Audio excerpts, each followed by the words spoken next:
dengan catatan si Roy. Sebagai dukungan kamu terhadap channel ini, silakan subscribe dan nyalakan lonceng notifikasi.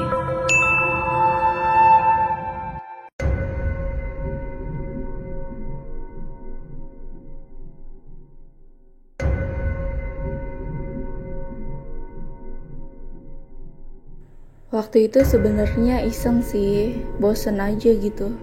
Terus jalan yuk, yaudah yuk jalan. Mana? Yaudah deh kita jalan-jalan ke Jawa Timur gitu kan. Ke Jawa Timur lah akhirnya. Terus jalan dan aku sama suami nginep di tempat yang waktu itu aku ceritain. Kalian inget gak? Kalau gak inget, mungkin bisa dengerin lagi.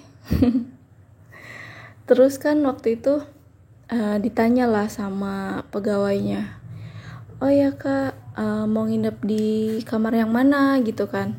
Dia tunjukin kamar yang satu itu ada double bed tapi pencahayaannya kurang dan pintu kamar mandinya itu langsung di samping kasur.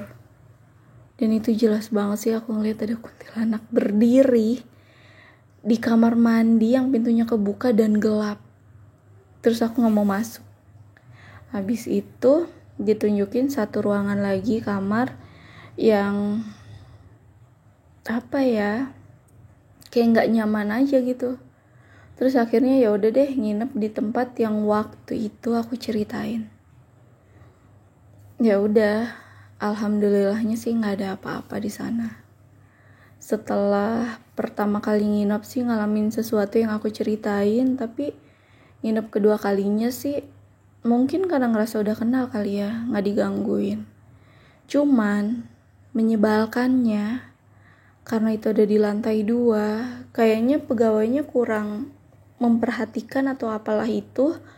Pas setelah maghrib kan kita mau nyari makan keluar. Ternyata lampu yang ada di lantai 2 itu belum dinyalakan. Bahkan lampu turun tangganya pun belum dinyalakan. Keadaannya tuh kayak vintage gitu, agak-agak jadul. Dan sumpah sih itu pas keluar kamar tuh kayak ngelihat ini, ngelihat itu. Bahkan ada satu sosok yang rambutnya tuh disanggul pakai kayak kain jarik gitu di tangga. Tapi ya udah sih gitu aja, nggak terlalu ganggu lah. Setelah itu kita mendadak lah, setelah liburan dari Jawa Timur kita ngerasa masih pengen liburan nih, lanjut yuk ke Jawa Tengah gitu kan. Lanjutlah ke Jawa Tengah, tepatnya ke Jogja. Dan suamiku tuh udah mulai lupa jalanan menuju ke sana. Apalagi aku kan nggak tahu. Terus ya udah deh kita lihat Gmaps aja kan di handphone. Dan ternyata rutenya itu diarahkan menuju ke kebun yang sumpah itu kayak beberapa kilo. Benar-benar hamparan kebun, sawah, kebun tebu, terus juga kebun jagung. Yang ya udah luas dengan jalanan yang jelek. Kayak ke rumah warga tuh kayak dari rumah warga terus jauh lagi ngelewatin kebun, nemu lagi rumah warga, terus jauh lagi lewatin kebun, baru nemu lagi rumah warga. Bahkan di sana tuh kayak pom bensin kita nggak nemu karena kan ini lewat jalanan kebun ya, bukan jalanan utama. Itu kayak aku udah deg-degan banget. Oh anjir nih gimana nih kalau nyasar gitu kan. Karena kayak ya di GPS aja tuh nggak ada tulisannya itu nama jalan apa, nama kampung apa, nama daerah apa tuh kayak tidak dikenali gitu tulisannya. Ya udah bismillah aja kita lanjut jalan. Setelah hampir 2 jam mungkin akhirnya kita diarahkanlah ke jalan utama. Dari jalan utama ya alhamdulillah kesananya lewat jalan utama terus sih.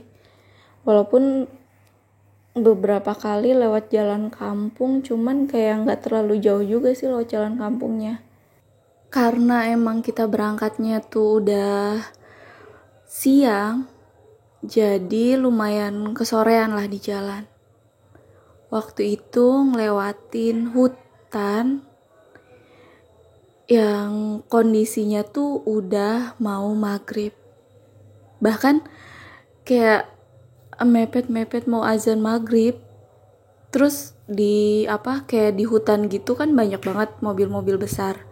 Tapi karena kita naik motor nyalip-nyalip, terus kita di bagian depannya dan itu kayak nggak ada kendaraan lain gitu. Kan kondisinya tuh kanan kiri jalan hutan apa ya, kayak hutan lindung ya. Terus aku tuh nggak mau ngeliat, tapi sisi penasaranku tuh kayak gede banget. Terus aku tuh pengen lihatlah aku ke arah kiri, ke hutan arah kiri jalan.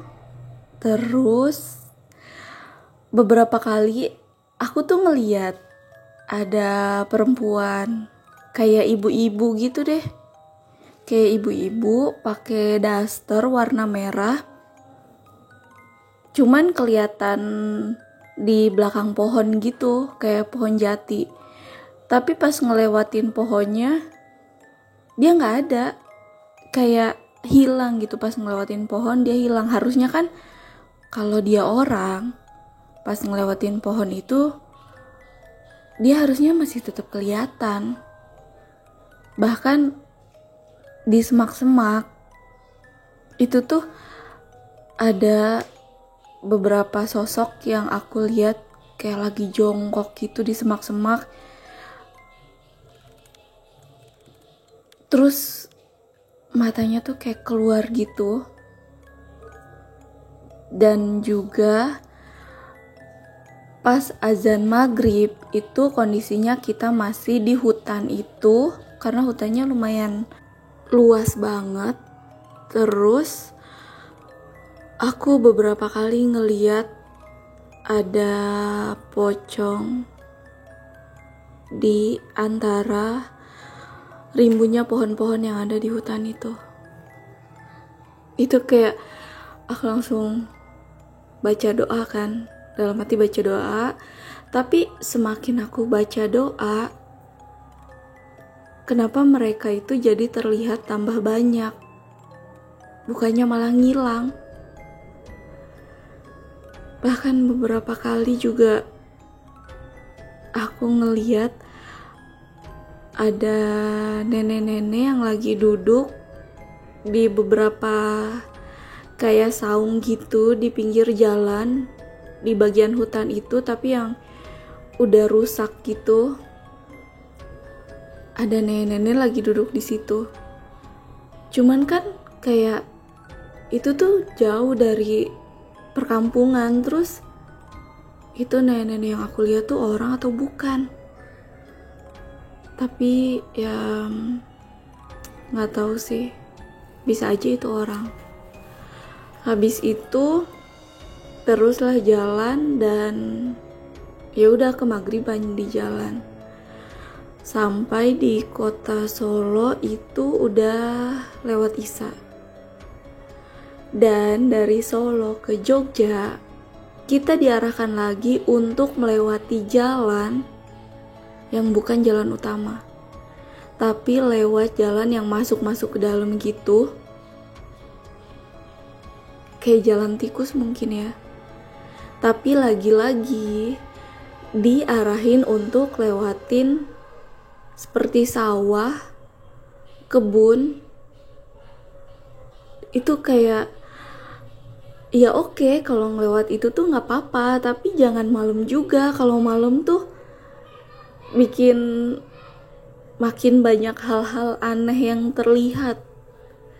Bahkan beberapa sawah aku lihat kayak ada aja gitu kuntilanak yang lagi berdiri di pinggir jalan. Oh ya, Beberapa kali juga aku ngeliat ada perempuan, ada juga laki-laki yang lagi duduk di trotoar jalan, di jalan utamanya ya, dengan kondisi mereka seperti habis kecelakaan. Cuman logikanya, kalau habis terjadi kecelakaan di situ, pasti kan orang-orang nolongin, nggak mungkin cuek kan. Tapi yang aku lihat orang-orang sekitar situ tuh kayak ya udah kayak cuek aja, kayak nggak terjadi apa-apa. Padahal jelas banget di beberapa trotoar tuh aku lihat ada orang yang kayak banyak luka gitu. Atau apa mungkin itu bukan orang?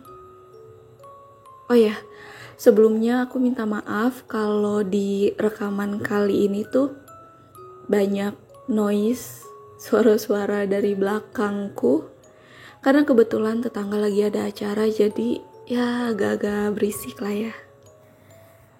Terus habis itu sampailah di Jogja lumayan malam. Jam 9 malam lebih tepatnya. Dapatlah penginapan karena kita tuh pas sampai ke sana weekend dan itu tuh kayak lagi penuh-penuhnya semua penginapan.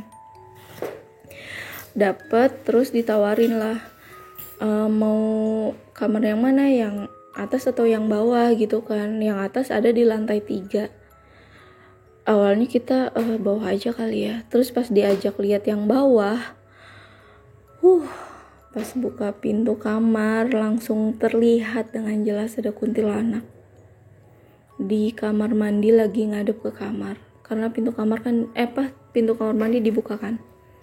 Dan temboknya pun kayak udah berjamur gitu. Ini kamar yang di bawah kebetulan yang paling murah gitu kan kata pegawainya. Sedangkan kamar yang 3 tuh ber-AC bla bla bla segala macem. Terus ya udah deh akhirnya yang lantai 3 aja deh gitu kan, daripada lantai bawah serem. Setelah itu beberapa kali sih ngalamin hal, cuman kayak ya udahlah gitu-gitu doang. Terus beberapa kali kan kita jalan ke Malioboro ya, dan masuk ke museum, ke benteng kayak gitu-gitu. Ya kita ngeliat sih, cuman yang di dalamnya tuh kayak sosok-sosok yang besar. Beberapa, kebanyakan sih mbah-mbah, bukan sosok yang nyeremin atau yang biasa lihat di rumah kosong lah ya. Seru-seru aja sih, jalan-jalan, liburan, jadi nggak terlalu dibawa serem gitu. Sampai adalah salah satu tempat wisata yang aku tuh pengen buang air kecil gitu. Terus ke kamar mandi kan. Kamar mandinya itu ada di sebelah kanan kalau nggak salah. Di belakang gitu, kayak terpencil gitu kamar mandinya.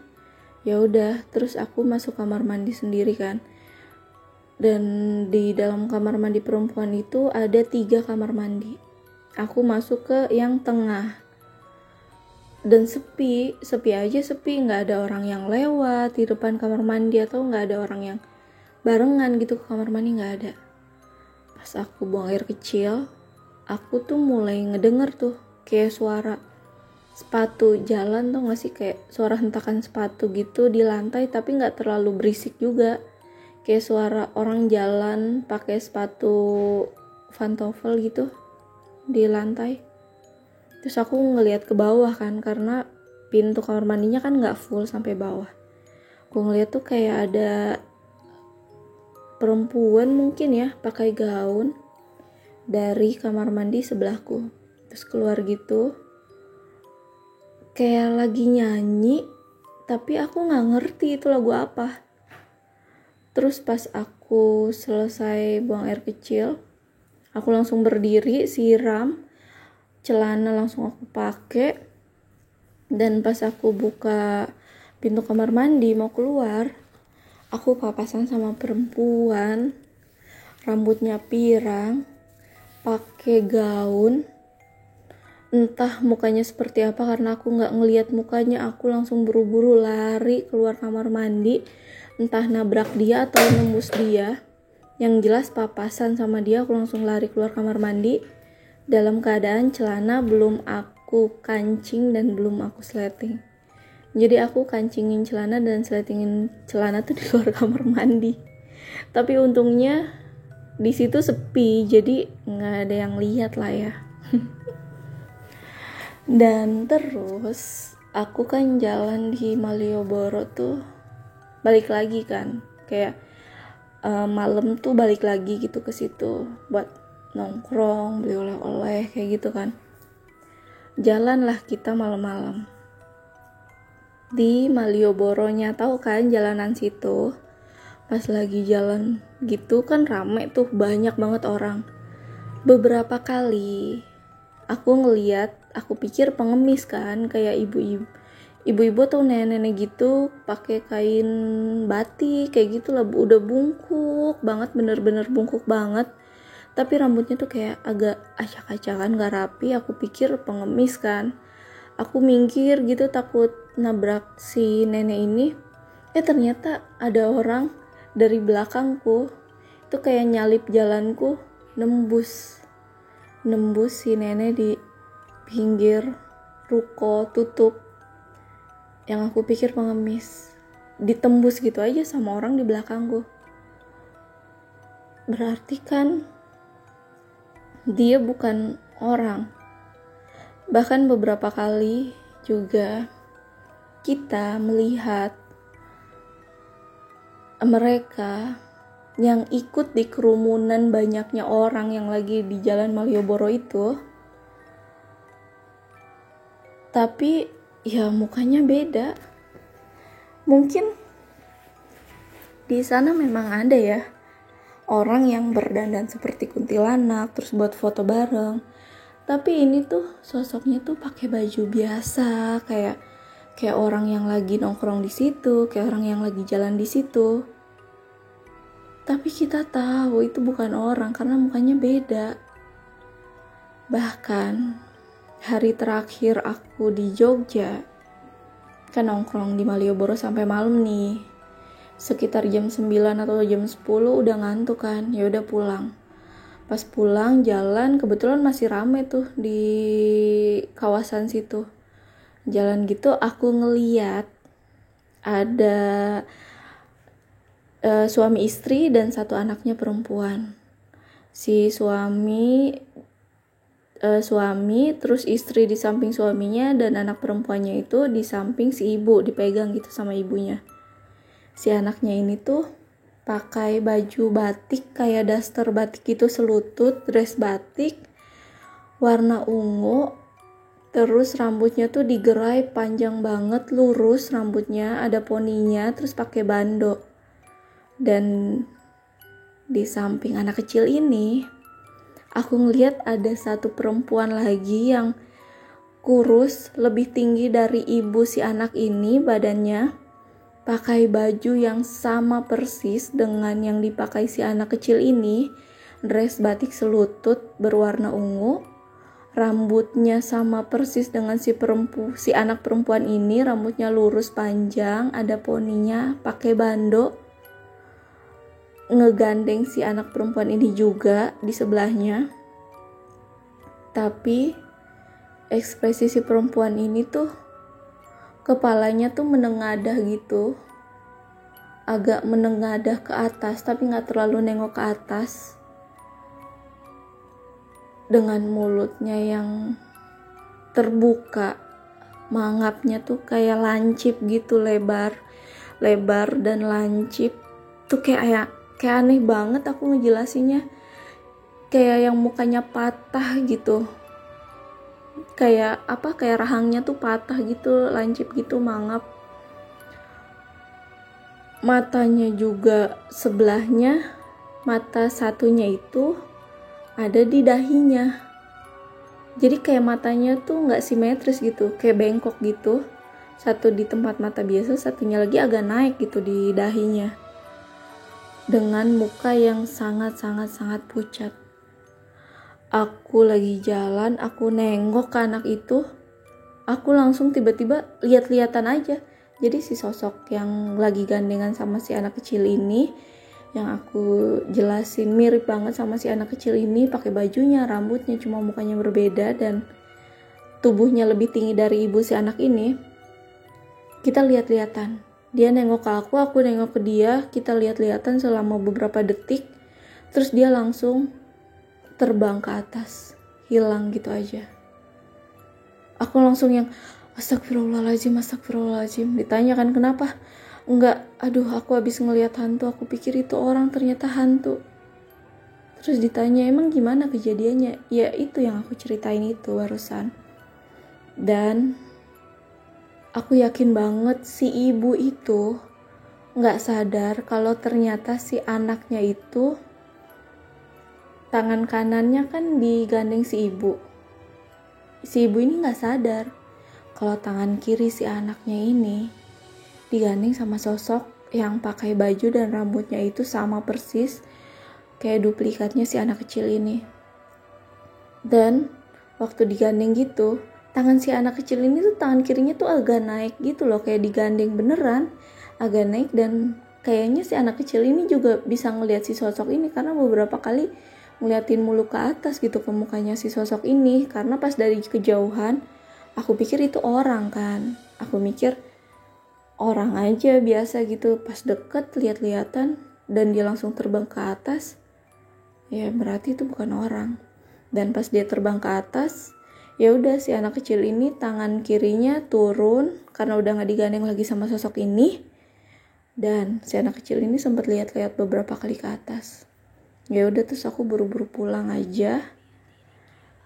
Ya mudah-mudahan si anak kecil itu selalu dilindungi sama Allah dan nggak terjadi apa-apa sih gara-gara si sosok itu.